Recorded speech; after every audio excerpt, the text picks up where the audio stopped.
How to beat an all-cash offer. Have you heard horrible things about how competitive the real estate market here in the Seattle area is? Well, you might be right, but there are still ways to win, and that's what I'm going to share with you here and now. It is absolutely still crazy out there. Someone was telling me they read an article in the Seattle Times saying that the real estate market was slowing down here in the Seattle area, but effectively what that meant, according to the article, was that instead of getting 10 offers, we might only be getting 5 offers for property. Personally, I haven't seen a lot of slowdown yet, but in the event that you do find yourself in a competitive offer situation, what can you do? What are your options? So here's what I would take a look at. First of all, you need to write a good price point on your purchase. That's the number one thing that people tend to look at is the price. However, we were presenting an offer last night. We were the highest price, but there was another offer that was a cash offer that could close in 12 days. So depending on the seller and their situation, that might be pretty tempting. The husband sounded like that was the offer that he wanted to go with. We eventually beat it out. What you need to do, I think, is to start with a very strong price. Second is going to be some of those terms that we talked about. So a cash offer is great if you have the cash to do it. Some lenders will be able to underwrite or guarantee your offer so that it is as if you had cash. There's no financing contingency there.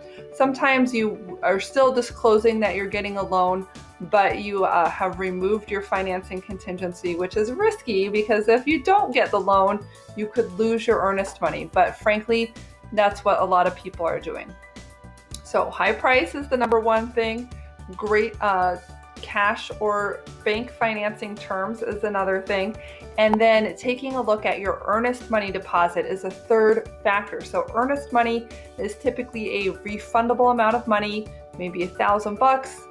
No, $100,000 at the $1 million price point is kind of a go-to. It doesn't have to be that much. It could be 50 or 60. I've seen that written up on offers that did not get accepted. So getting a large earnest money deposit and putting that on the table right away, it doesn't cost you anything. That's money that's going toward the purchase anyway, but it shows the sellers that you're serious, you have access to capital, you're putting your money on the table, and in some cases, you might even choose to make that non-refundable, to make that earnest money slide across the table and go into the pocket of the seller on day one after the transaction is closed. That can give them a sense of security that you're going to get the deal done, or else they've got a nice consolation prize there. Next, you're going to look at waiving all of your other protections. So if you have an inspection, title, and then just anything else that you think you might want to do to protect you, you won't be able to. Now, I've had people stay here on the safe side for a long time, maybe 6 or 7 months, making offers every weekend, and they did finally get something under contract.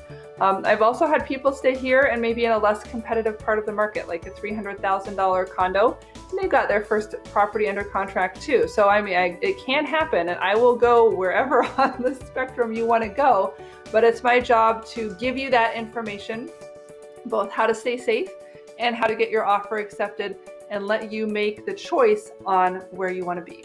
This has been Emily Cressey with HomeSmart Real Estate. Visit me at homeproassociates.com. We'll see you on the next one.